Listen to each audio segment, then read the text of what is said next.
بسم اللہ الرحمن الرحیم۔ ناظرین و سامعین السلام علیکم ورحمۃ اللہ وبرکاتہ۔ آپ دیکھ رہے ہیں مسلم امہ سٹوریز بیسڈ اسلامک چینل اور آپ کا میزبان مبشر ملک حاضر خدمت ہے۔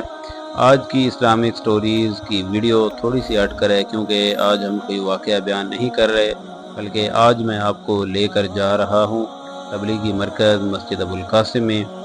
آج شب جمعہ ہے اور آج کی یہ شب ہم ایک مبارک ماحول میں گزاریں گے۔ امید کرتا ہوں آج کی یہ ویڈیو آپ کو پسند آئے گی۔ ویڈیو پسند آئے تو ویڈیو کو لائک کریں، اس کو شیئر بھی کریں، اور اگر چینل پہ نئے ہیں تو چینل کو سبسکرائب کر کے بیل آئیکن کو بھی پریس کریں، تاکہ آئندہ آنے والی ہر نئی ویڈیو کا نوٹیفیکیشن بھی بر وقت آپ تک پہنچ سکے۔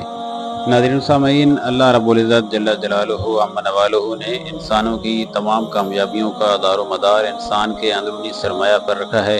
کامیابی اور ناکامی انسان کے اندر کے حال کا نام ہے۔ باہر کی چیزوں کے نقشے کا نام کامیابی و ناکامی نہیں۔ عزت و ذلت، آرام و تکلیف، سکون و پریشانی، صحت و بیماری انسان کے اندر کے حالات کا نام ہے۔ ان حالات کے بننے یا بگڑنے کا باہر کے نقشوں سے تعلق بھی نہیں۔ اللہ جل شانہ ملک و مال کے ساتھ انسان کو ذلیل کر کے دکھا دیں اور فقر کے نقشے میں عزت دے کر دکھا دیں۔ انسان کے اندر کا سرمایہ اس کا یقین اور اس کے اعمال ہیں۔ انسان کے اندر کا یقین اور اندر سے نکلنے والے عمل اگر ٹھیک ہوں گے تو اللہ جل شانہ اندر کامیابی کی حالت پیدا فرما دیں گے، خواہ چیزوں کا نقشہ کتنا ہی پست ہو۔ محترم ناظرین سامعین، سب سے پہلے اللہ تعالیٰ کی ذات پر کامل یقین ہو، یہی ایمان باللہ ہے۔ اللہ جل شانہ تمام کائنات کے ہر ذرے کے اور ہر فرد کے خالق مالک ہیں۔ ہر چیز کو اپنی قدرت سے بنایا ہے۔ سب کچھ ان کے بنانے سے بنا ہے، وہ بنانے والے ہیں، خود بنے نہیں۔ جو کچھ قدرت سے بنا ہے وہ قدرت کے ماتحت ہے۔ ہر چیز پر ان کا قبضہ ہے، وہی ہر چیز کو استعمال فرماتے ہیں۔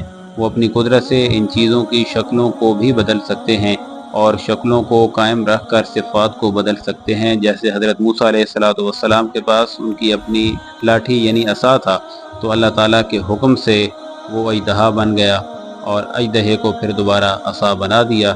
اسی طرح اللہ تعالیٰ جو چاہتا ہے وہ کرتا ہے، اور اس کی ذات پر ایمان لانا یہ اولین شرط ہے۔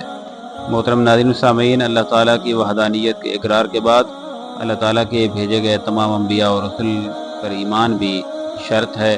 اللہ جل شانہ کی ذات عالی سے تعلق پیدا ہو جائے اور ان کی قدرت سے براہ راست استفادہ ہو، اس کے لیے حضرت محمد صلی اللہ علیہ وآلہ وسلم ہمارے پیارے نبی اللہ کی طرف سے طریقے لے کر آئے ہیں۔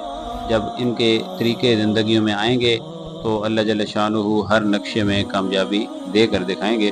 لا الہ الا اللہ محمد رسول اللہ میں اپنے یقین اور اپنے جذبے اور اپنے طریقے کو بدلنے کا مطالبہ ہے۔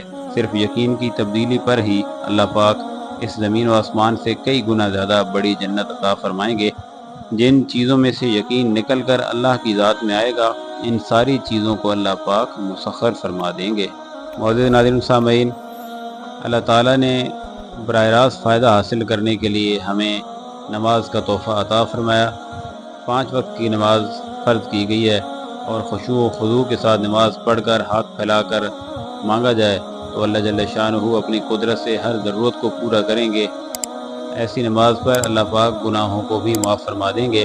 آپ صلی اللہ علیہ وآلہ وسلم نے فرمایا، نماز دین کا ستون ہے، جس نے اسے قائم کیا اس نے پورے دین کو قائم کیا، اور جس نے اسے گرا دیا گویا اس نے پورے دین کو گرا دیا۔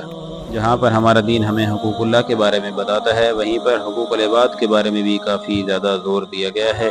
ہر مسلمان کا بحیثیت رسول اللہ صلی اللہ علیہ وآلہ وسلم کا امتی ہونے کے ایک دوسرے کا اکرام بھی کرنا ضروری ہے۔ ہر شخص کے حقوق ادا کرنا بھی ضروری ہے، کیونکہ حقوق اللہ کا معاملہ ڈائریکٹ اللہ تعالیٰ کے ساتھ ہے، جب چاہے معاف فرما دے، لیکن حقوق العباد کا معاملہ تھوڑا سخت ہے، اس لیے حقوق العباد کے بارے میں کافی زیادہ محتاط ہونے کی ضرورت ہے۔ ناظرین سامعین، حضور اقدس صلی اللہ علیہ وآلہ وسلم کی ختم نبوت کی طفیل پوری امت کو دعوت والی یہ عظیم اور مبارک محنت ملی ہے۔ اس کے بارے میں بتایا گیا ہے کہ جو شخص بھی اس راستے میں ایک صبح یا ایک شام نکلے گا، پوری دنیا اور جو کچھ اس میں ہے، با اعتبار مال کی بھی اور با اعتبار چیزوں کے بھی، اس سب سے یہ بہتر ہے۔ دعا ہے کہ اللہ تعالی ہمیں اپنی جان اور مال کے ساتھ اس مبارک راستے پر قبول فرمائے، اور پوری امت مسلمہ کے لیے اور عام انسانوں کے لیے اللہ تعالی ہمیں ہدایت کا ذریعہ بنائے۔ آمین یا رب العالمین۔ وآخر دعوانا ان الحمد للہ رب العالمین۔